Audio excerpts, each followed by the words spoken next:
for with it, it's been like a second. You've been the second individual to join us after Verge on the Twitter sphere, and now we have it on the podcast format. Phil, it's been a while. Lots of things have happened since we last had you on Spaces, and perhaps there isn't a better person to give us maybe a rundown on the macro outlook of natural gas than yourself, Phil. Maybe we could just start off with what you love to look at best, which is American natural gas storage and Alberta natural gas storage, and start a discussion around there and see where that takes us. And we could discuss a couple of the other points that I have in line. And then right after that, we're going to transition into a discussion about PineCliff and a couple of the things that you're excited about. And we'll start to close it off with a discussion of valuations, target multiples that you had in mind. And that will be ended with a couple of the calm questions that have been generated by some of the investors that have participated as a result of your previous Spaces debut. And they've got some follow-up questions for you that I've got queued up to end it off here. But to begin, to get this going, I do want to just open it up with a natural gas outlook conversation, and perhaps maybe even start with current storage and take it from there. Over to you, Phil, and thanks for joining us now for the third time. Well, thank you. The feedback has been very good with the previous appearances, and so as long as people still want to hear any of my views on natural gas or on PineCliff, I'm more than happy to share them. It's I saw a phrase here recently by one of our analysts that we've seen an entire cycle of natural gas and I guess probably both commodities in the last 9 months, which is pretty amazing. That where we had $10 gas back in the fall of last year, and then it it really came off in January, mainly because of the Freeport fire. That installation or that facility didn't come back online as quickly as people thought it would, and therefore that was a drag. And then we were hit with the East Coast especially, but all of North America had a really warm January. And when there isn't the big bulky new LNG or other natural gas demand components that get added to the system, it really does come back to weather. And so that's kind of, I think, the environment we're in right now for 2023 is that it was a warm winter by all accounts, especially in areas that use a lot of natural gas, like the East Coast of the United States.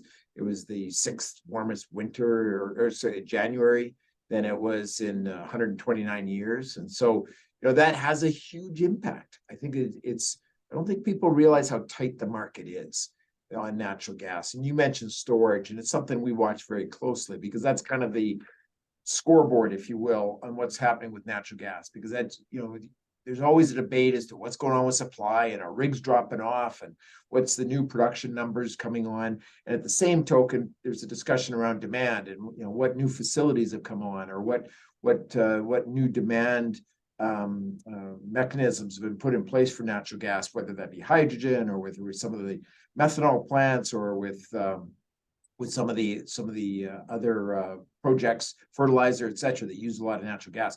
But storage is kind of the one thing we look to see who's winning between supply and demand. And if the Freeport fire took about a half a TCF a day, half a TCF of total storage space that would have normally gone in through exports by way of LNG, stayed in storage or stayed in the supply system. And that's a big, big number. And then the warm weather was about a half a TCF of change from what it would have been if it was a normal to coldish winter to what it was. And so that's a 1 TCF of natural gas storage that didn't come out of storage. So therefore, the US has got, their storage is quite robust right now. It's over the 5-year average, not dramatically, but it is over the 5-year average, which is why their gas prices are, NYMEX is now under $3.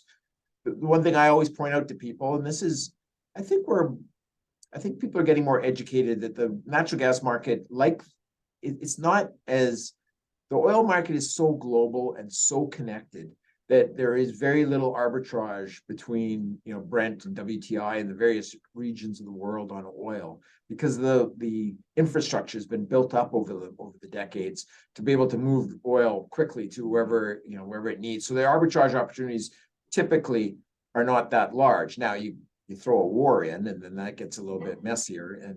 But the natural gas, the infrastructure is being built out now. And so it's right in front of our very eyes. I mean, in 2016, the United States didn't have any LNG exports, and now they're the largest LNG exporter in the world. So we are connecting, our continent is now connecting globally. And so it is, ultimately, I think natural gas will be no different than oil. It will be a commodity that the arbitrage will always be just whatever it costs to transport, to liquefy and transport the natural gas to whatever region needs it. We're not there yet. And so weather still is very much dependent on the short term, what's going to happen around natural gas. That's still going to be the case this year. I think it'll still be the case even into 2024. It gets less so as we head into 2025, and we can talk about that when we discuss some LNG. And I guess that's really interesting, in the storage when you look at American storage versus Canadian storage. They're a little bit higher than the 5-year average, a little bit even closer to the 5-year max. Whereas for us, we're a little bit which is unusual. We're a little bit on the lower side, closer to the 5-year minimum than we are to the 5-year average. It's an excellent point. And then many of your listeners, I think, are subscribers to my quarterly email that I send out. And I put those charts in there in the last one that just went out with our Q4 numbers. Is that exactly what you pointed out? It wasn't that warm in Western Canada, and we had very high growth in demand year over year, higher than our supply growth. So you're right. We're close to a 5-year low for where our natural gas storage typically is at this given time, which is why our gas prices stayed quite strong. I mean, in January, and I wrote about this in the last quarter. We had a 60% reduction in NYMEX pricing in the U.S., but we didn't have that reduction in AECO, which is the Western Canadian gas price. I mean, we averaged over $4 in January. Those are good prices. And so it was because the markets are much more domestic. And I was kind of touching on that a bit earlier there, is that you still need to understand the regions, and you still need to understand what the supply and demand dynamics and the infrastructure dynamics are around those regions. I mean, we saw this in, the Marcellus in the United States is the biggest natural gas shale producer in North America. So it's around between 33, 34 BCF a day of production. Massive number. All of Canada only produces 18 BCF a day. So you can feel this one shale field in the Marcellus, the Utica in Pennsylvania is producing twice as much as all of Canada. But they're constrained. They can't build new pipelines out. And so there's, you really need to understand each of the areas and regions as to why the natural gas prices might look a little bit, why is there a differential between one area versus the other area? And Canada used to be stranded quite often. In other words, where the differential would be blowing out. I mean, the NYMEX or Henry Hub price, which is normally what people hear, and even in Canada, the natural gas price that you hear quoted all the time is rarely, if ever, AECO. It's always NYMEX or Henry Hub. Well, that's great, but there's always a differential, and sometimes it's only 40-50 cents difference. Sometimes so it's $2 difference, and so it's I don't expect people to be quite as much of a geek around this stuff than we are here at PineCliff, because we're 85% natural gas. So this is something we spend a lot of time watching, a lot of time trying to understand even further than what we have. We've been doing this now for over 11 years, and so it's always dynamic, it's always changing, and we have to react to that. The nice thing that we've got that I think most people, probably even a lot of your listeners, may not realize, is that PineCliff owns 3 pipelines that leave Alberta. That's very unusual for a company of our size. So we have the ability to take gas, especially between Alberta and Saskatchewan, and we'll shift gas back and forth depending on what the TEP market is and the Empress. TEP and Empress are pricing points in Saskatchewan versus AECO. So we can shift 10 to 15% of our production just within hours. And that's been very helpful. When AECO's under stress, we'll move as much gas as we can to the TEP and Empress market, which those pricing points are typically more aligned with what's going on in Eastern Canada and the US, or bring it back to AECO. And for a couple of years there in 2019, 2020, AECO was seen as that was the market everybody tried to flee from, right? So a lot of companies entered into long-term take-or-pay contracts to move gas away from AECO or to get less exposure to AECO. I'm not convinced that AECO is going to be a bad place to be over the next decade. And there's you may have heard me talk about this before, but Alberta is a tremendous natural gas market. Alberta is the single biggest user of natural gas in all of Canada. And the single biggest user within Alberta and the biggest user in all of Canada is our oil sands. So, they're using 3 BCF a day, and they use that for their operations, and they use that for their SAGD and creating the steam. Like, that's a massive customer right in our backyard. And so, again, to go back to give everybody context, all of Canada only produces 18 BCF a day. So when you've got one customer that's using 3 BCF a day, and then you've got a lot of initiatives that the provincial government has announced around hydrogen, or around methanol production, or around plastics, or around fertilizer. All of these things use natural gas. So and then the ultimate big win for Western Canada is LNG. And it's coming now in less than 24 months, in 2025, LNG Canada comes to, we saw that the Haisla, the Cedar LNG project was just went positive FID, which is FID is the final investment decision. So, we got 3 LNG facilities that are being built right now, going forward on the west coast of British Columbia. This has never happened to Canada before. We've got some major export facilities. And we've seen what happens when this happens, when this occurred in the Gulf of Mexico, when it occurred in Australia. When you start to get access to tidewater and export markets, it has a very positive impact on domestic pricing. And so I think being a natural gas producer in Western Canada is going to be a really good place to be. And as an investor, and at the end of the day, that's what I am. I'm just a very large investor in PineCliff, but I'm an investor in the markets, and I'm always watching for what's going on. That's the message I tell our investors, and I would tell your listeners, is that I would highly encourage people to get natural gas exposure some way, somehow, in the next 24 months. And you can try to thread the needle and wait. And maybe this summer, we could have a warmer summer or like an average summer, and maybe our storage refills. We were just talking about how storage is very low right now in Western Canada. Maybe it refills, and maybe the gas prices will, be low, and their equity prices will follow. Maybe that'll be a good time to buy. Maybe it'll be the fall. Who knows what next winter weather holds? But the closer and closer you get to 2024, and the closer you get to, more importantly, 2025. That's when the dynamics change radically, because we're going to have the most new LNG export facilities ever built coming on at a time over a period of 18 months, and starting in late 2024. And it includes Canada, but it's not only Canada. Canada's going to have 2 BCF a day of export capacity, but the US is going to add about 6 BCF a day, and Mexico is going to add 2 BCF a day. So 10 BCF a day of brand new export capacity is going to be coming online in 24 months from now. And that's just to put it in context for the listeners.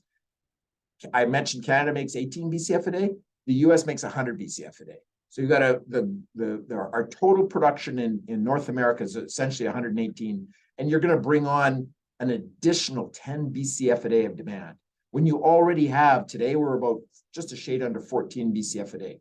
Freeport's just coming back on. It's not fully utilized. When Freeport's fully capable again, we're probably back to about 15 BCF a day of LNG exports out of the US. On top of that, there's another 5 or 6 BCF a day that gets exported down to Mexico out of the US. So you can count that in as your exports. So you got 20 BCF a day that's leaving from that production number that I had of 118. But now you're adding another 10 BCF a day. And that's all in 25. There's another 10, 15 BCF a day that's being planned right behind that. So it is, especially when you've been around the sector for as many years. I've been around the oil and gas sector for over 30 years as an investor, and now, been running PineCliff for the last 11 years. you don't want time to go fast. I'm not asking, for time to go any quicker than it already does, but you can't help as a natural gas producer, but start to get excited about what's coming down the pipe. I think it's going to be a really dynamic time to be a natural gas producer in Western Canada, and for our investors, many of whom have been with us since we started. PineCliff was 100 barrels a day of production back in 2011 when I was first joined, and today we're 21,000. I mean, it's been an interesting and never a dull moment over the last 11 years, and I don't think the next few years are going to be a quiet time either. And to QEBuble's delight, currently known as LNGQE, we're going to be touching a little more on the LNG aspect and the Canadian advantage as it relates to that. But before we do, I just wanted to maybe highlight as well, when we look at Alberta natural gas consumption as opposed to American natural gas consumption, we see in the American consumption, in the demand, it sort of follows within the range. For us, we are looking at new all-time highs for Alberta natural gas demand, and this seems to be an only growing trend, especially as the advent of new cogeneration natural gas production. So I think this is will be nice to get you maybe to touch on this as well, because we tell people, or when we mention to people, okay, the natural gas in Alberta is going to be a little bit different moving forward. We are seeing it now. If I can pass it over to you to touch a little bit about that, and then we'll mention a couple of the projects that are coming online as if 2023. So I'll pass it to you. No, it's true. I mean, there's so much discussion around climate change and around carbon emissions. And that's, again, where the natural gas on a global basis, you're seeing the natural gas continuing to be the fastest growing hydrocarbon being used in the world. And in our backyard here in Western Canada, and more specifically Alberta, we've taken the same measures that the United States did. The United States is very proud of the fact that they've lowered carbon emissions since 2016. It's not a surprise how they did that. They went off of coal to natural gas. So in 2016, natural gas became the single biggest source of electricity and power in the United States. Alberta, which was the biggest user of Alberta, Saskatchewan were big users of coal. Alberta's luckily has the benefit of having natural gas reserves.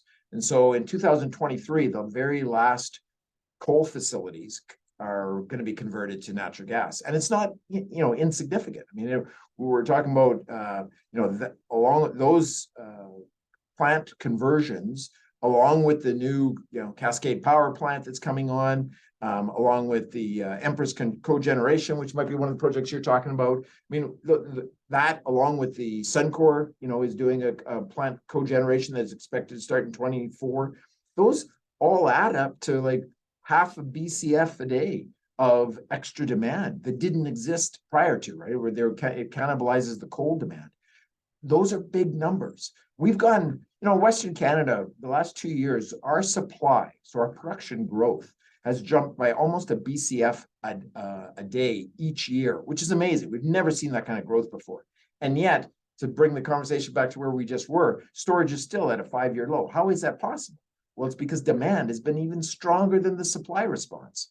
And so, the biggest issue we had in 2019, 2020 is we didn't have the ability, the infrastructure, the capacity, the egress to take natural gas outside the province. And so that's been, the TC Energy has spent, I think it's $6.5 billion on this project, probably higher than that now, to increase the egress capacity to the Western Canada's grid. In addition to that is when LNG is going to be helpful, because LNG, the coastal gas pipeline is going to be allow 2 BCF a day of exports to take gas off the system and to be able to liquefy it and send it to the Asian markets, there's a tremendous benefits to that, not just from an environmental standpoint, but from an economical standpoint.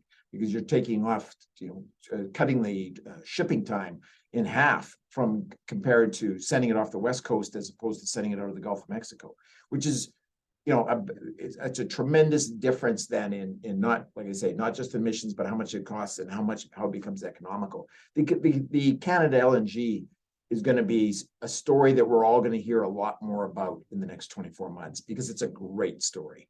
And it's going to get a lot more attention by the press and by the world, because it's going to be some of the cleanest LNG that's produced anywhere in the world, because they're using hydropower.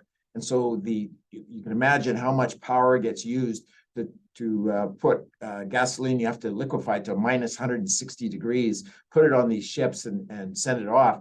How much energy that uses. Well, when your energy that you're using is hydropower versus using hydrocarbons, that there's an emissions difference. And so BC, the Kitimat project, LNG Canada is something we all should be very proud of as Canadians. And again, it's a little early to start waving the flags because we're not yet helping the world lower their carbon emissions, but we will be soon.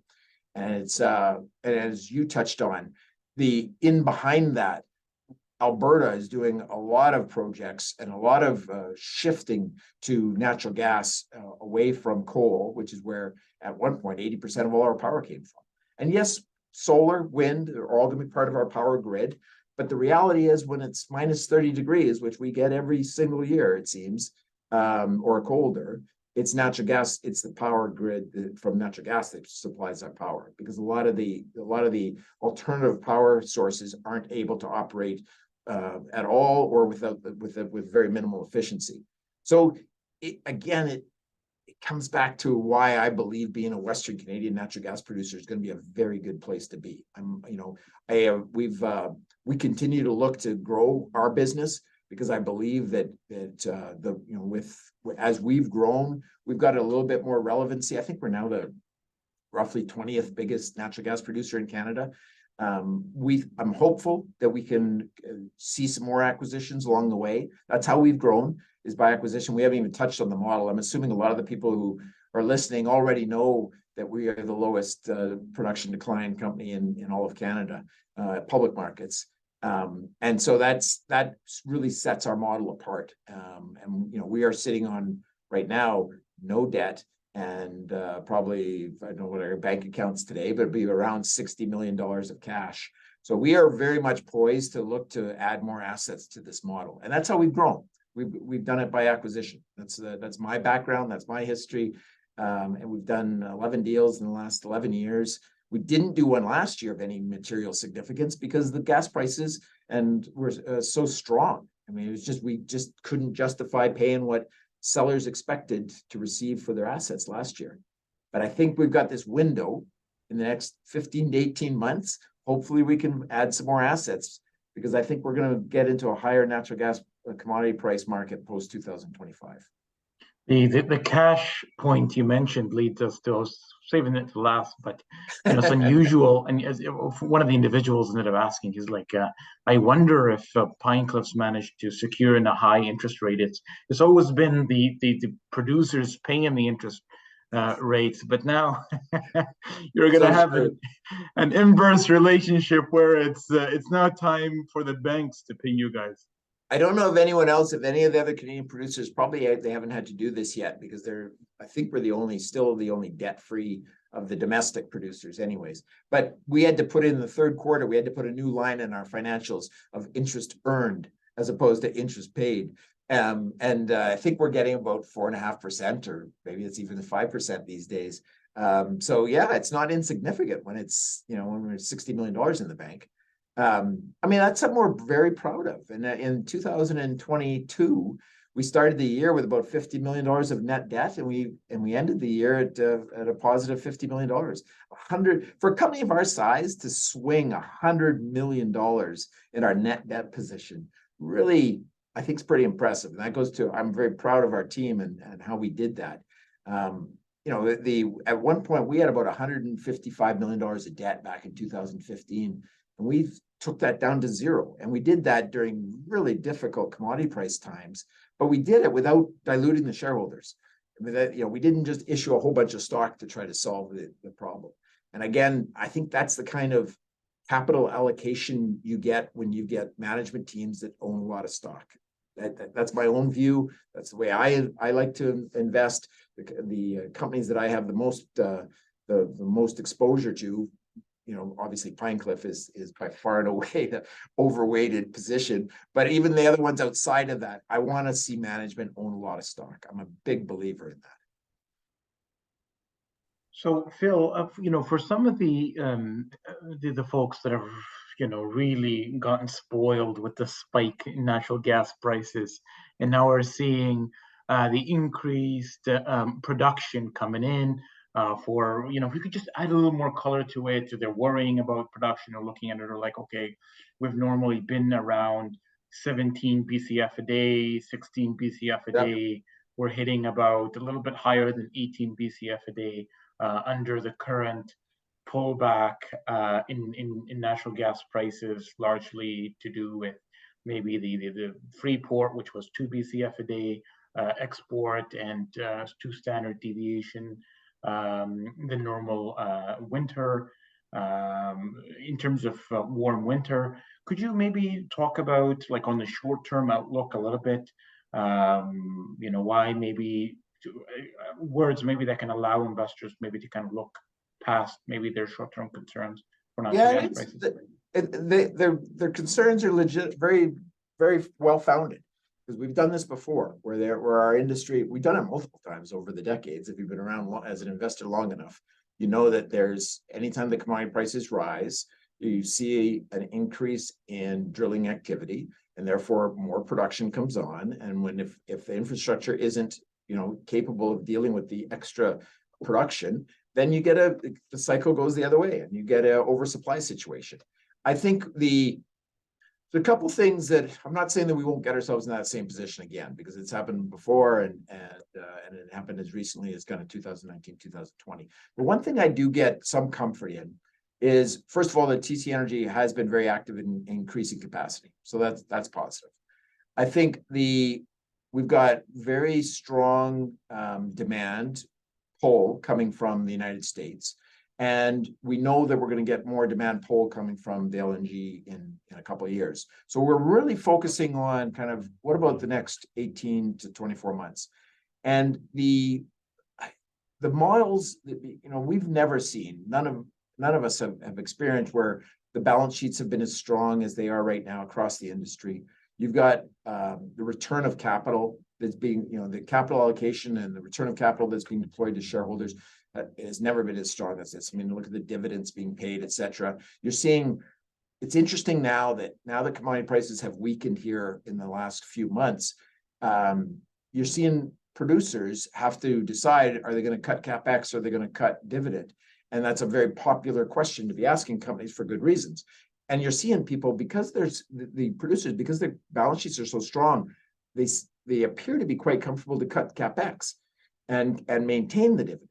And so that's actually a positive from a supply-demand, dynamic standpoint, because that will kind of help self-correct a little bit. The old adage, the best cure for low prices is low prices, and vice versa. The best for high is high prices. I think right now we've got lower prices. We got, Aeco is actually hanging in there pretty good. It's around this morning at around 280 Canadian and MCF. I think the Henry Hub is more closer around the 240, 250 area. We are seeing rigs start to drop off in the US, although slower than people would like. I don't want to get too deep into the weeds here, but the other thing that is very relevant, especially in the American market, is associated gas. And so if you're seeing oil, if oil prices are softened, which they've come off, their highs, and they're just now kind of crawling back up to that $70 level. But you're seeing already a response in the number of oil rigs that have dropped. Well, when oil rigs drop in the Permian, you're going to see a reduction in associated gas production. So supply drops. And so there's a lot of things to watch. I think we're seeing a discipline from our industry that we've never seen before.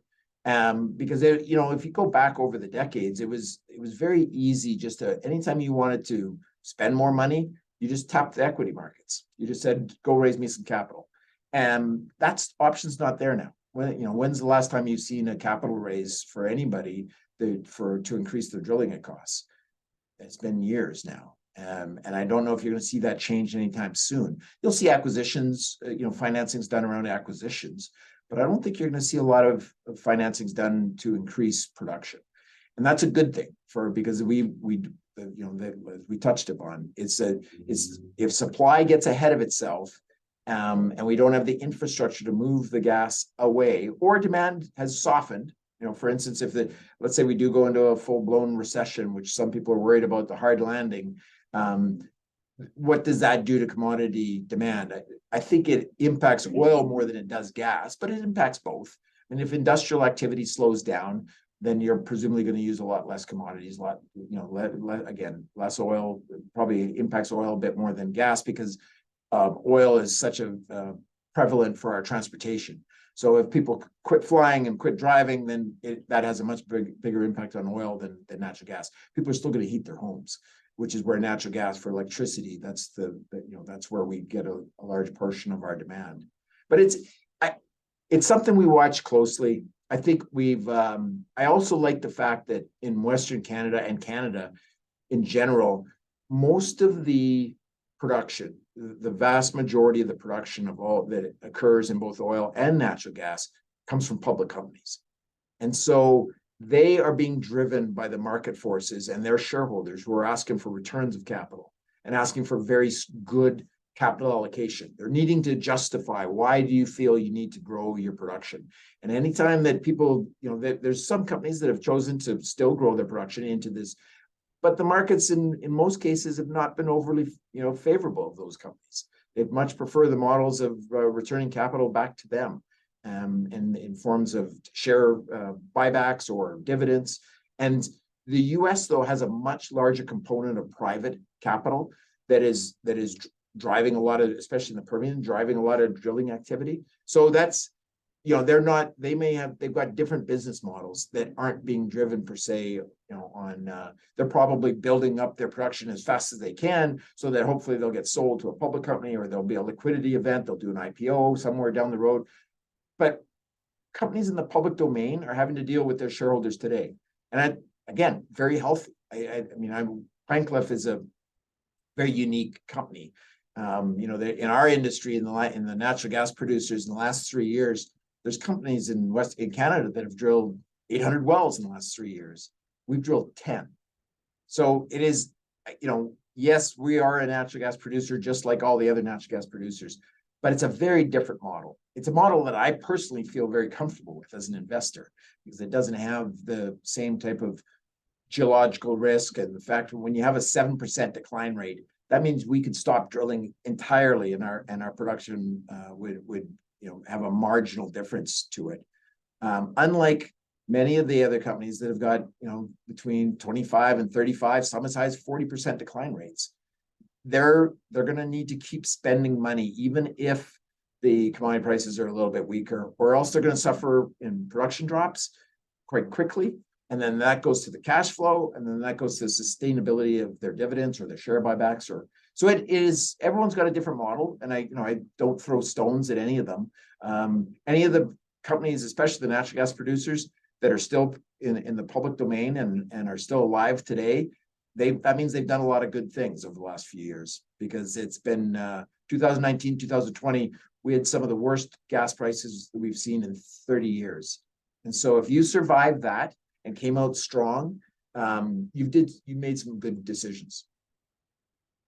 And that's probably why the effect, or what is it, the of 7% corporate declines cannot be understated, especially during this this time period of lower commodity prices. There is sort of a thinking going on within some of the community that during these pullbacks in prices, some of the larger natural gas producers may want to increase production and potentially drive some M&A activity as a result of the smaller juniors being unable to handle this type of situation, which is you got to increase capex costs to be able to maintain your production during a price decline, whereas in your end, 7% declines along with cash in the bank and lots of it.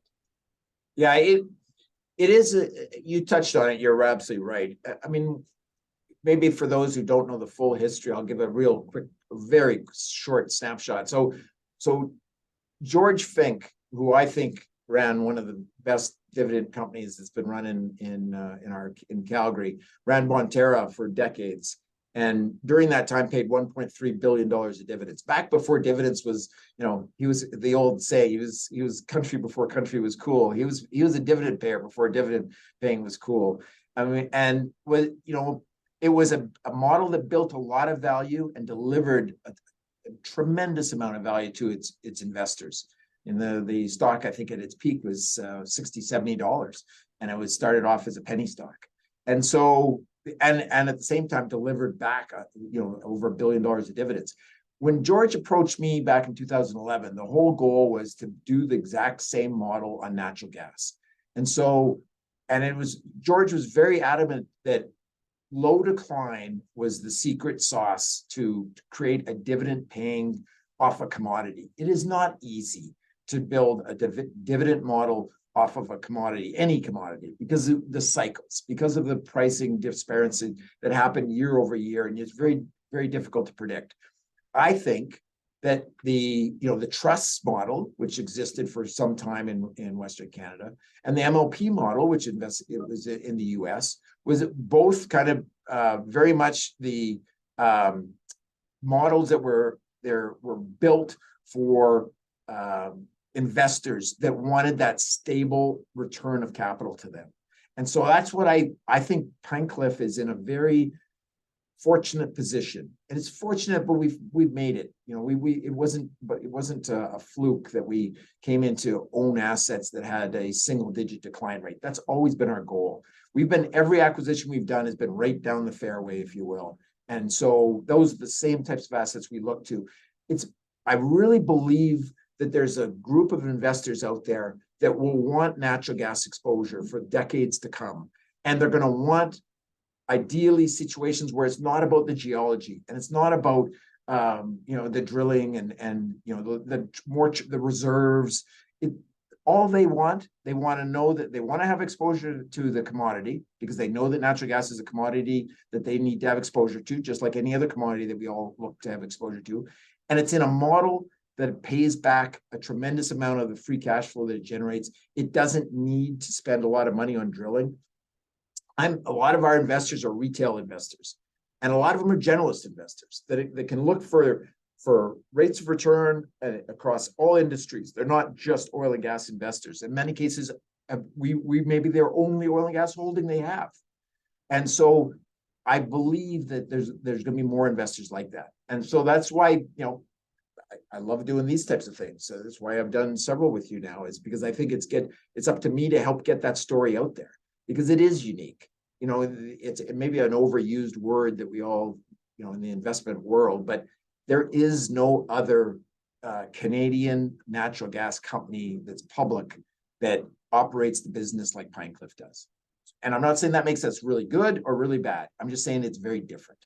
And so we get lumped in with all the other natural gas producers, but they're all very, the Montney producers or with the Deep Basin producers, and they're very much, to your point, they're the question is, okay, growth. Can they continue to keep up what's their inventory? What's their ability to be able to replace their production? Those are very relevant questions when you've got a 30%, 35% decline rate. They're not as relevant when you've got a 7% decline rate. Still relevant. I'm not, I get criticized for not talking about our Pessimism locations enough. The Peters & Co just recently came out, and we were one of the best for reserve replacement, and our PDP, our recycle ratios were at the very top of the industry. But that's not something I'm touting, or that's not something I'm spending a lot of time talking to investors about, because I don't think that's why you invest in PineCliff. And with that, we're going to quickly transition into the sort of the Canadian advantage for LNG. We talked, a little bit earlier, And then the other concern that arises when people see all of this capital development, one individual was telling me, this reminds me, like the oil sand development news a while back, when it's like every time you hear some new, and then the concern ends up being, okay, well, as you end up having more projects online, that could maybe depress world pricing and so on. And I just did wanted to highlight, a couple key geographical advantages. It's, for us, based off the West Coast, it's 2 weeks as opposed to 4 weeks from the Panama Canal, or 5 to 6 weeks from the Suez Canal. So that's, a significant 50% reduction in shipping emissions, and as well as in costs. And then also about timetables, right? That's another key thing. It's like, when is that going to be done? So we have LNG Canada Phase 1 2026, the Cedar LNG Woodfibre LNG 2027, and then the LNG Canada Phase 2, Tilbury LNG, along with the Pessimism, I believe, LNG, to post 2028. The Coastal Gas Link is 2 BCFs a day that can move within that. And they said that's going to be mechanical completion at the end of 2024. I think they might even be done before then. They're hoping to be done before then. The thing I'd point about that Coastal Gas Link, which is very good engineering on TC Energy's part, is that they will be able to expand that, I believe, up to about 4.5 to 5 BCF a day of supply without having to twin the pipe. They would just have to increase compression. And so, that is tremendous, because that allows LNG Canada and the Cedar project to go ahead, and LNG Canada to contemplate to go to 4 BCF a day, which, if they go positive FID on the second phase of LNG Canada, which I personally am hopeful for, that's a big number. Again, bringing it back, we only make 18 BCF a day. We only produce that much. So you're going to add another 10% of the entire market. And you touch on the competitive advantage to the West Coast. It really is startling. I mean, Asia drives 67% of all the demand in the world comes from Asia. And it's only going up. I mean, today it's around 35 BCF a day, roughly. They're predicting that within the next 10 years, that's going to go to 65 BCF a day of demand. So, I think I get the analogy to the oil sands, to the LNG. I agree. It's going to be tremendous construction, manufacturing, job creation, very, very similar to the oil sands when it was in its boom day. I think LNG and Kitimat and that region is already going through some of that. I think the risk is domestic pricing.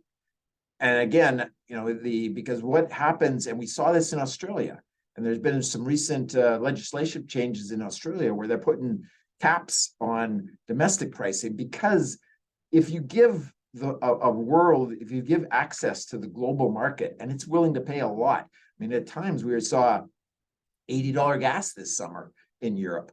Now, very extreme circumstances with the invasion of Ukraine, but the point is that if you have the ability to move your product, whatever that product is, to much higher paying market, there's going to be an incentive to do that.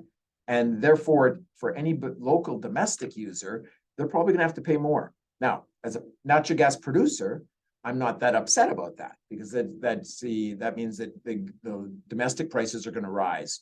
But it's something we're going to have to think about, going forward. It's quite possible that with all the growth in LNG that's happening in North America, and it's really key, it's fantastic for us as Canadian citizens to applaud the Canadian LNG projects, because they are going to create taxes, they're going to create jobs, we're going to actually be a world player on LNG. Those are all fantastic reasons why we should be proud of those projects. I mean, the LNG Canada is the single biggest project in Canada today, $40 billion project. But all of the LNG that happens in North America is a benefit to natural gas producers anywhere in North America. So any molecules that are leaving the continent just means less supply is going to be in the domestic market. And therefore the demand in the domestic market presumably still rising, or even if it's staying the same, if you're taking away supply, that's going to be good. This is basic, Econ 101. It's going to have a positive impact on pricing. So if you start creating a lot of extra demand, which is what LNG is, LNG, we saw when the Freeport fire happened in June, what happened is that 2 BCF of demand left the market, which meant that was 2 BCF a day that was left. Supply essentially was instead of it going down by 2, it was still around to be used domestically, which is what put a pressure on gas prices. By the same token, every time we add one of these LNG facilities, we're creating extra demand on the market, and it's going to have a incremental impact on pricing. So it's something for us to keep in. I sit on an advisory committee that's advising the Alberta government on looking at how do we make ourselves more competitive, and it's something we talk about. Is that as we continue to create more and more natural gas demand in Alberta, and as we work with our partners like BC to provide more gas, because there will be some Alberta gas without a doubt going to the West Coast for LNG. It's gonna continue to create a tension here in Alberta at the same time that we're creating all of these extra sources of demand even in our own province, which goes to some of the projects we were talking about. I mean, hydrogen. A lot of people don't realize that 95% of all the hydrogen made today in the world is made from natural gas. So every time you hear about a hydrogen project, there was a $620 million renewable diesel project that was announced by Imperial up in Edmonton. Again, natural gas is kind of the feedstock that's going into that project. So we've come almost full circle back to why I believe Western Canadian natural gas producers are heading into a very good time. Yeah, and it's I was just looking in Dr.Anas's newsletter, and in his report was highlighting, back to what you were saying, where Asian demand, 6 new terminals are LNG terminals already, and anticipating a 10% increase in consumption, and this is in conjunction with their slow season last year in terms of industrial demand that was ramped down as a result of the lockdown. So it's not only affecting your oil consumption, but also had a large impact in terms of natural gas consumption. And in your chart that you send out, you included the IEA Chinese LNG outlook, and between the base case to high case is a difference of between 2 to 4 BCF a day. So and this is moving forward. So there's quite a bit, and just from that one country in itself. But what I wanted to do now is transition more into PineCliff. We talked about now that we just talked about different prices. I just wanted to, maybe one thing I wanted to address, you could talk about maybe dividend sustainability. And one of the things I was looking in, I believe it mentioned the dividend is safe all the way up to $2.30. But because you've got cash in hand, someone else had written that it's, might be safe all the way up to $1.70. If maybe you could touch a little bit on that, and then we could talk about maybe some of the other aspects as well. Yeah, it's an interesting discussion because I spent a lot of time thinking about capital allocation. At the end of the day, I think that's what investors are asking management teams to do, is to use capital, and you trust management because they have, presumably, they're much closer to all the data and much closer to, to use capital in the best possible way for them as shareholders. Again, that's why I like to have management teams that own a lot of stock, because then I know they're going to be motivated they're aligned with my interests. On the dividend side, I think we're still flying under the radar for dividend. Maybe not for some of your listeners that spend a lot of time looking at the oil and gas industry, but I think on outside our industry, we just started our dividend in June of 2022. So, if you've got a Bloomberg terminal, or if you're searching on Yahoo Finance, and we don't even show up yet for a 1-year dividend because our dividends hasn't been around for a year. We've already raised it twice, and you typically, if you see a dividend yield that's in double digits, that typically sends a red flag up in my mind anyways. It's like, well, what's, you know, how can they keep a 10% dividend yield? That must mean they're going to cut the dividend. I think when people come to the PineCliff and they go through our financials, they will get the same level of comfort that I have, that we have no plans to cut the dividend. I can't predict the future, and you never know exactly what's going to happen, you know, going out 18 months, 24 months. But you look at the next 12 months, our entire dividend commitment is $46 million. And so for us, we already have, we just talked about, we got $60 million in the bank. So the dividend is extremely protected.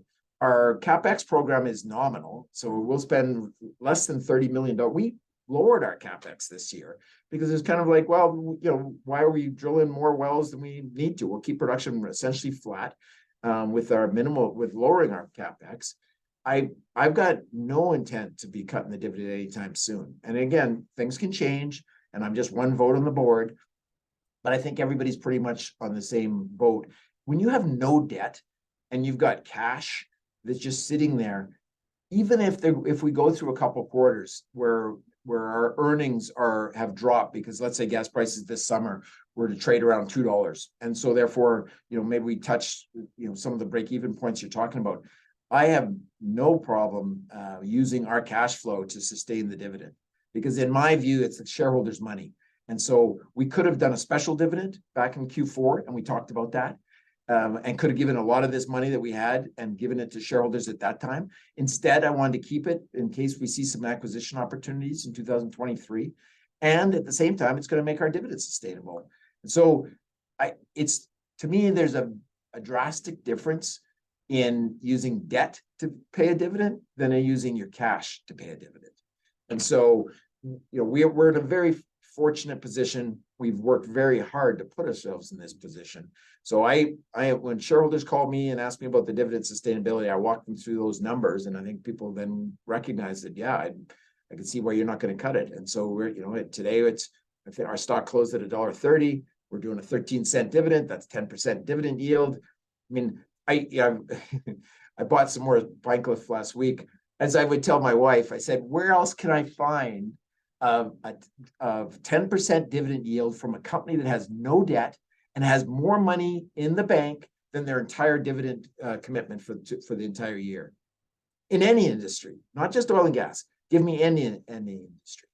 And I think that, you know, I think the natural gas is going to be an area that the generalist investor is going to come back to. I really believe that. I think going forward, I mean, oil is not going away. 100 million barrels a day of demand globally, that just is not going away tomorrow. The natural gas side, the EU came out and said the only way we get to net zero is nuclear and natural gas. And I think more and more people are going to hear that narrative, that realistic view of what's going on in the world. And that's why like I say, I think I hope that we can continue to increase our dividend. We've increased it twice already since June. We didn't increase it this last quarter. I think 2018 and 2023 and the beginning of 2024 are going to, as we talked about, are going to be volatile. We could see weaker natural gas prices. We could see stronger natural gas prices. It's very difficult to say because it's going to be driven, I think, a lot by weather, and we just can't predict that. I mean, if I'm seeing early predictions of a very hot summer again. We had a very hot summer last year. Who knows? But for those of you who are looking, thinking, you know, some of this makes some sense to me. I probably should get myself some natural gas exposure. Again, you can try to get your timing perfect and wait, and maybe it's this summer, maybe it's this fall, maybe it's even next year. But I'd be a little concerned if you wait too long, because what I'm saying is nothing that isn't already in the full market domain. For the last 10 years, we've had backwardation in natural gas pricing in Western Canada. In other words, for those who aren't familiar with the term, that just means that gas prices in the future are predicted to be less than what they are today. We have Contango now, which is the exact opposite of backwardation. In 2025, 2026, you can see natural gas prices rising. And for PineCliff, we have such torque to natural gas and to the AECO pricing. You saw it in 2022. just to give it, for those of you who aren't familiar with the PineCliff, the history, our best year in 10 years history of running PineCliff was 2021, where we did $59 million of cash flow. Tremendous year. Very happy. It was just a really solid year. Last year, we did $140 million of cash flow. That's what happens when you give us really strong, good commodity prices, which is what we saw in 2022. I think we're going to see those years again. And we may not see them for the next 18 months. So again, maybe there's no need to get in now. But if you are getting in now, we're paying you a 10% dividend yield. It seems to me at least that was the rationale I gave my wife.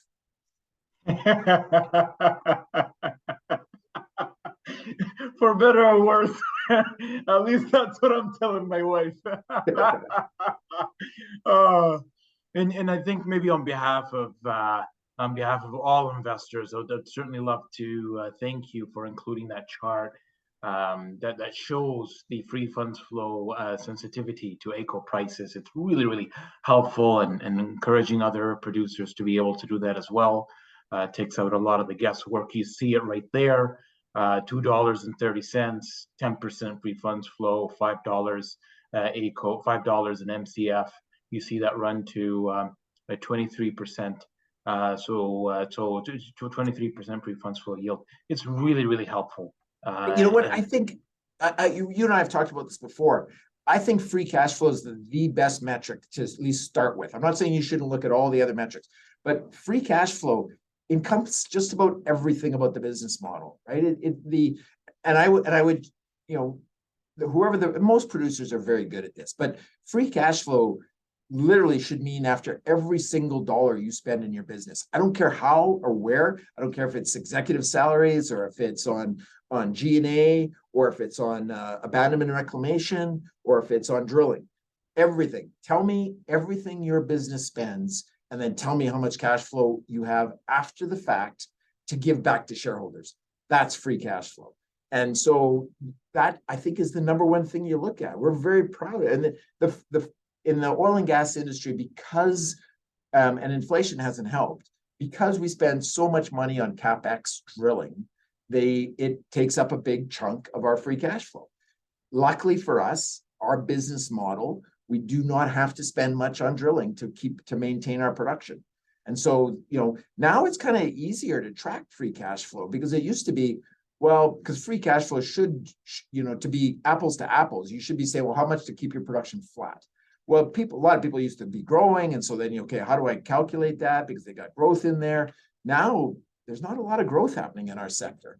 There's a little bit, but not much. And so it's easier to compare apples to apples and look across everybody. Okay, well, how much cash flow do you generate? How much do you spend? How much do you have left over on a per share basis? Everything should be on a per share basis. And that's the way we measure every acquisition we ever look at. It's on a per share basis. Is it accretive to us on a free cash flow per share basis? Yes or no? And then there's a liability issue that you need to weigh in on that, especially when you're dealing with legacy assets like we own. You got to make sure you understand the liabilities. But our team has been buying these types of assets for 11 years now. I think we've gotten very good at distinguishing, what the liabilities are and how we should discount the cash flow because of that. So, Phil, the last time you showed up with us in the Twitter sphere, you were around 45-50% free cash flow yield, around 2.2 enterprise value debt adjusted cash flow. That's right before the sort of the listeners got a chance to appreciate what you had to provide and share, and shortly thereafter we seen it come back a little bit more down to earth. Right now, we're currently at the 20% free cash flow yield, give or take, and then right around, 3.4 enterprise value to debt adjusted cash flow. I wanted to have this conversation about maybe historical multiples, your desired target multiples, and maybe where you see the valuation of the company could be moving forward. So if we could maybe touch a little bit on that, I think that would be great. Yeah, Multiples are interesting. We've seen over the last 11 years, we've typically traded on a cash flow multiple somewhere between 5 and 8 times, right? And as you pointed out, we're now trading less than that, but so is our entire industry. I think there's going to be, what's probably drives multiples up. I mean, I spend very little time worrying too much about the multiple because there's nothing I can do. I can't really control that. I mean, we trade at I think at a very fair multiple compared to our industry right now. Some might even say we trade at a bit of a premium to our others. I think that goes to the business model. Got to remember that, I mean, we're again the only natural gas company or only oil and gas company in Canada that you have to, our enterprise value is less than our market cap, right? Because we have cash. So if we have a $460 million market cap, which is roughly, I guess, probably where we are today, our enterprise value is only $400 million because we got $60 million of cash. I think that the generalist investor, I really believe that they can only ignore the energy sector for so long before their portfolio returns are impacted. And so I think we're going to see a lot of people are already starting to look back at the energy sector, looking to come back in. I think when that happens, when more of the generalist investors come back in, I think we will see the rise in multiples, and we've seen a little bit of it. I mean, the multiples were trading at more 2 to 3 times. Now they're more 3 to 4 times. So it's slowly happening. I think there will come a time, I believe, when natural gas will probably distinguish itself a little bit from oil, because natural gas demand continues to grow everywhere natural gas is used in the world. That's not the same case with oil. We're seeing where oil is plateauing. And it's still a very large number, don't get me wrong. But, if I had to guess, and if I look forward 10 years, 15 years, or, where is natural gas demand going to be versus oil demand? I suspect natural gas is going to be a lot higher. I think oil is probably going to be a little bit lower. I believe that more investors, as they come back, are going to continue to look at return on capital employed. That's going to be a factor that's going to be looked at. They're going to look at free cash flow. That's what they're going to compare to other industries they can invest in. For ourselves, I mean, we've never bought back shares, and for a couple of reasons. One is I was always worried about liquidity, given that insiders, AIMCO is our biggest single shareholder. They've never sold a share. They're at over 10%. George Fink and I together are about 10%. We have a gentleman by the name of Bob Disbrow is just under 10%. I worried that if I started buying back its shares, I'd take away the liquidity. That's less of a concern today, because we used to trade a year ago when we talked. We were probably trading about 400,000 shares a day. Now we're about 1.2 million shares a day, which is, for a company of our size, that's pretty good liquidity. I think so one of the reasons we don't buy back our shares today is because if we trade at 3.5 to 4 times cash flow or EV to DACF, or however you want to measure us, I still believe I can buy assets cheaper than that. So if there comes a day when we can no longer find assets that are trading, that we can't buy them for cheaper than what we personally trade at, well, then I think we would look at buying back our own stock. And will those multiples start to keep moving up back to 6, 8 times? I don't know. I think it's reasonable that there's some reversion to the mean at some point, that we start to trade more like at 4 to 5 times.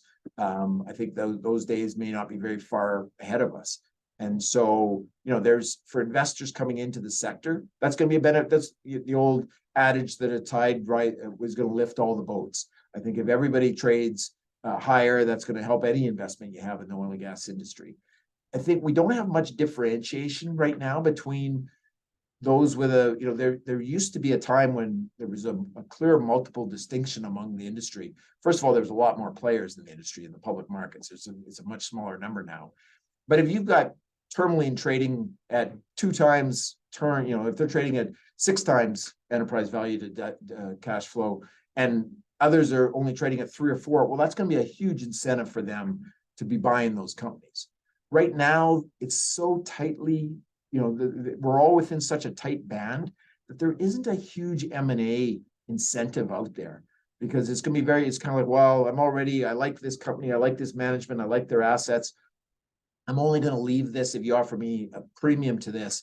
and it's very difficult for anyone to offer a premium because they can't do they don't want to do a dilutive deal, and they shouldn't. So it's going to be interesting. You know, I mean, we watch all these things pretty closely, and I'm sure your investors and your listeners all have different views on this. But it is interesting. The multiples have started to go up. It may not always feel that way, but they have. And part of that is because our cash flow has dropped from last year. I mean, 2022 was like an incredible record year, but for everybody in the oil and gas industry. And so cash flow is really high. Well, now cash flow has dropped because the commodity prices have dropped, but the multiples have actually gone up a little bit, you know, because of what they're trading at. So is that more a comment that people think there's better prices coming? Maybe.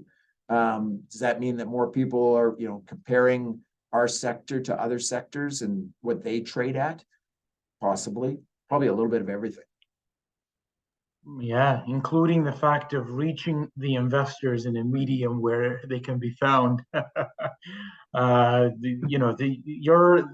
Maybe the new age investing. I was telling another individual, this is pretty much going to be the first structural bull market.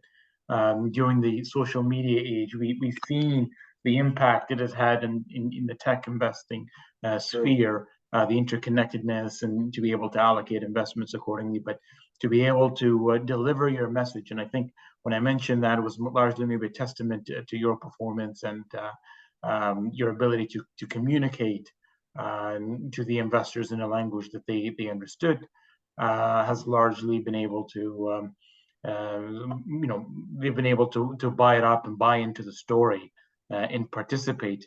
Because for a lot of the maybe the natural gas investors that are oil investors, maybe they lack some of the understanding in the natural gas market. And that's something that you've consistently sort of stressed and shared, and really brought your investors along for the ride with the emails that you send out in conjunction with everything else.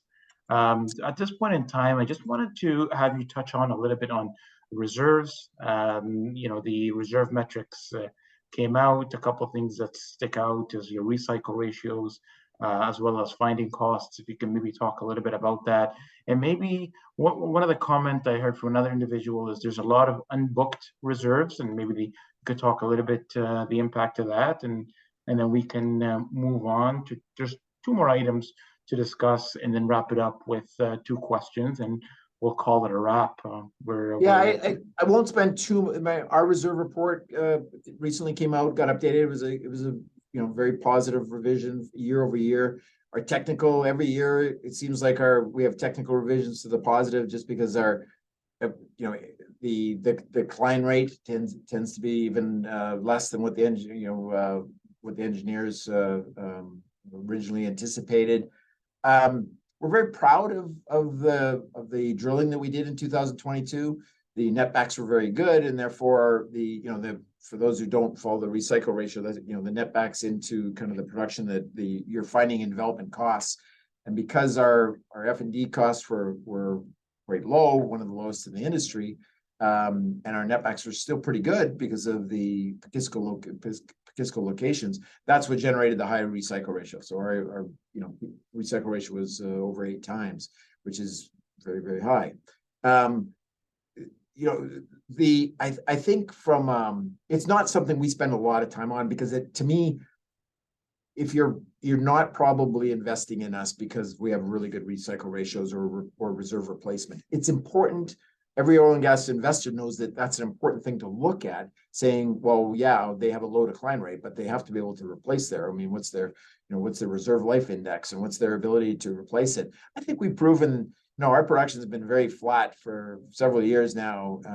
And we've done that essentially through the drill bit and tuck-ins. We continue to do tuck-in acquisitions, and that all should be counted in. And we look at it either way. If I can get a 2-year payback on an acquisition, or I can get a 2-year payback on a drilling, that I look at them very similar after considering the liability that's associated and decline rate. Matter of fact, I'd say the acquisitions I kind of like a little bit better, because there's more predictability. I can look at at how long those wells have been on and what the production rate's been for many years, where there's always risk in drilling. No matter anyone who's ever, as soon as that the drill bit starts turning to the right, there's risk. So you hope everything works out, and we've been fortunate, knock on wood, and we're drilling right now. We're drilling a couple more wells as we speak. But like I said, in the last 3 years we've drilled 10 wells. Like that is, that's a week at some places. So it's a different model. It's if people are really enamored with the rock, then they're probably going to spend more time looking at Montney and Clearwater and some of the other plays. But we're very proud of the fact that if you go through our numbers, you'll see that our payback and IRR and recycle ratio are pretty much as good or better than a lot of the players that are in those sexier plays. And with that, we've got a couple of questions here before we wrap it up. And this is, if we can ask about exposure to Northwestern Energy Hub in Montana and TransCanada in Saskatchewan. Does it sell for a premium to AECO typically? Also curious so that's the first question. Yeah, so what they're asking about is the fact that I mentioned earlier that we own 3 pipelines, one that goes into the United States. I should update my numbers, but at one point we were providing between 1/3 and 1/4 of all of the natural gas in the state of Montana came from PineCliff. So we had a pipeline that goes there. We get a slight premium to AECO on that, and it's been, but we don't have to pay transportation costs because we own the pipeline. So it's just a good deal, but it's not tied to SUMAS or any of the other, U.S. Pricing hubs. It's still tied to AECO at this time, anyways. There was a time when there was discussion of an Oregon LNG facility, and maybe someday there will be again. I was very intrigued by that because I think anybody being able to take gas to Northwest United States probably would get a pretty good premium market. But that Poet Cove project didn't happen. But who knows? Maybe it will in the future. Saskatchewan's been much better for us. The Empress and TEP markets, we quite often we're getting at various times getting as high as $1, $1.50 more than what AECO price, even though we're only moving it a few miles. And the big advantage there is that we flip that gas back and forth within hours. Our operations team, Terry McNeil, our chief operating officer, is in constant communication with our field staff, and within hours we can move gas one to east or west, which is that's been really helpful, especially when AECO comes under pressure. This summer, we've got maintenance projects planned here in the summer. We're about 25 to 30% hedged for this summer, but there will be times, I'm sure, where we'll be moving gas east instead of west because there's a maintenance project going on TC Energy, and it might have a detrimental short-term impact on AECO prices. Yes, and that was the second question is summer hedges, and you've touched a little bit about it. Stated in the past, he normally likes to let the winter ride and hedges for the summer. So the presumption is that they may have been hedged prior to the pullback, so you might have the hedges at a higher price. Yeah, and in our presentation, you referred to it before, our sensitivity analysis. That's built into that already. So we've already built in the fact that, so I think we're a little under $4 is our average price for the summer hedges that we've got in place. So that's a good price. It's getting close to 30% of our production hedged. We're never over 50% or never have been historically. We're a little lighter hedged this summer than we were last summer. I think we were closer to 40% last summer. But you're right, our internal slogan is that we participate in the winter, we protect the summer. And the reason for the summer protection is really driven by TC Energy's maintenance and expansion schedule. So it's a good thing. It's like having the analogy I make is having the road being built outside your house. It's very painful when it's being built, but when it's done, it's going to be a very nice system to have outside it's the same thing with the pipeline system. The expansion work that's happening means that there's going to be curtailments, and there's going to be times during the summer where gas, if it can't get to storage, that's when you're going to get pressure on gas prices. The one positive silver lining to that, if gas gets very low in the summer, that means it's not getting into storage. If it's not getting into storage though, that brings us back to the very first conversation we had. That means you're going into winter with less gas in storage than you wanted. And therefore, it probably means better pricing in the wintertime. And from our marketeer, Joe Beats, a question for you. I'm curious, Phil's view once West Coast LNG Phase 1 is online, how he sees AECO pricing, the drilling of regions where he produces. Is he thinking we have a gold rush type environment where pricing climbs to world levels because also US LNG online, and we see a large drilling incentive, also the pull of volume west from Montney shorts, AECO, so that should incentivize drilling. Maybe I'm totally wrong, but I'd love to hear Phil's thoughts. Yeah, I guess none of us know exactly, and I've had various conversations with a lot of the participants. For those who don't know, LNG Canada is Petronas, it's Shell, it's Kogas, it's PetroChina, and it's Mitsubishi, all of whom own reserves. The model different. I won't get into the weeds again, but LNG has different models. This model is not a toll model. In other words, it's not them just charging whoever brings gas. They need to bring their own gas to the facility, and then that it gets liquefied and gets sent over, and they look after where it gets, who are the buyers. Because of that, they need to have their own reserves. And so I think for phase one, there's some shortages among the parties of having enough, but not much. They can always buy off the spot market, which might be a benefit to the spot prices if somebody's, if they're having to buy. Phase two, if they go to phase two, that's when it gets interesting, because then several of the parties don't have enough reserves to be able to provide 4 BCF a day of natural gas. How much drilling is going to happen in BC? How much is going to happen in Alberta? Time will tell. The Blueberry decision that came down it seems to have opened up the licensing a little bit in BC. So hopefully that continues, because that's going to be critical for the BC production, for them to be able to increase.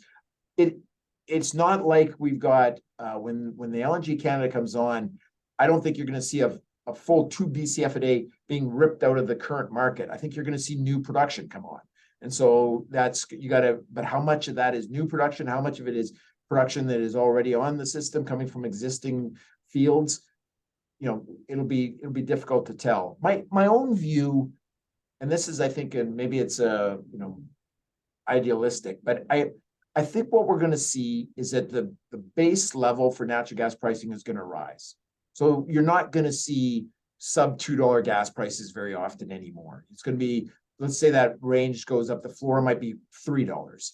And the ceiling might be more like $5 or $6. I don't think we're going to see crazy, for any long period of time, $10, $12, $14, $16 gas in Western Canada. We have so much supply here. I think the infrastructure is limited. I think my own view is that we probably see a range, instead of being, today's range might be $2.50 to $4. I think that moves up. And so the range maybe goes from $3.50 to $5.50 or to $6. And that's still a very healthy for producers. It still needs to make sense for the liquefaction costs and shipping costs to go over to the Asian markets. I think right now the Asian markets are around $20, $25. There's room there, that arbitrage. Hopefully their prices come down a little bit, and ours go up a little bit. And so that the difference is really just the costs for the capital that's been invested and for the projects. I think that goes around. The one thing, when gas prices go to $60 and $80 like they did, or even go to $10 like they did here in North America this last summer, people start looking for alternatives. So there is a Goldilocks worm of where we want prices to be, because if they get the same thing with oil, when oil goes to $120, it's not good for long-term oil producers, because what's going to happen is that people are going to look for other alternative sources of how whatever they're using that oil for, whether it be electric or, in the case of vehicles, or whether it be fuel cells or hydrogen or all these other potential sources. When oil's at $60, $70, $80, there's no big incentive. They're quite happy to continue to use oil at those levels. And it's the same thing with natural gas. So I think we're going to see an increase of that band. And it's still going to be volatile. Still going to be, weather is still always going to have an impact on natural gas, because when it's really cold, we use a lot of natural gas in North America. And when it's really hot, we use a lot of natural gas. So, at our house, we're not allowed to complain about the cold winters, because that's good for our business. And we're not allowed to complain about how hot it gets in the summer, because that's also good for our business. Phil, it's been an absolute pleasure having you. You've participated in two Twitter spaces so far, and have been able to grace us with your presence for our second episode, which I have no doubt QE LNG is going to have a field day with. Well, I love listening to you, to your group and the COM. I've met a lot of your members. I walk the walk. I'm a big retail investor, and those are the type of investors that I like to welcome into PineCliff. And I know a lot of your listeners are already shareholders of PineCliff, and I welcome them and I thank them for their support. I always tell people you can criticize any decision I make. If you want to be a CEO of a public company, you better have thick skin. But no one can criticize my motivation. Every decision we make here as a team at PineCliff is to get our shares to be more valuable, and that's what drives all our decisions. And I think hopefully we'll be able to continue to deliver good value to your listeners who have chosen to be investors at PineCliff. I welcome everybody to go to the website. There's lots of material on there. My newsletter that I send out every quarter has grown tremendously, and I spend a lot of time trying to give good data about the macro, not just about PineCliff, but about the macro. And you've referred to it several times today, so thank you for that. You can sign up at our website, and so thank you for the invitation. I really enjoyed it. Hopefully, some of this was of some use to your listeners. And it was by design that we didn't even start off with an introduction. We got straight to the meat of it, just because, everyone knows you by now. Phil Hodge from PineCliff. Thank you once again for participating and getting the word out and getting the story out about your company. It's only through your participation that we get an opportunity to learn a little more. So thanks for the invitation. All the best. And we'll see you at a future event. We'll see you soon. Thanks a lot. Take care, everybody.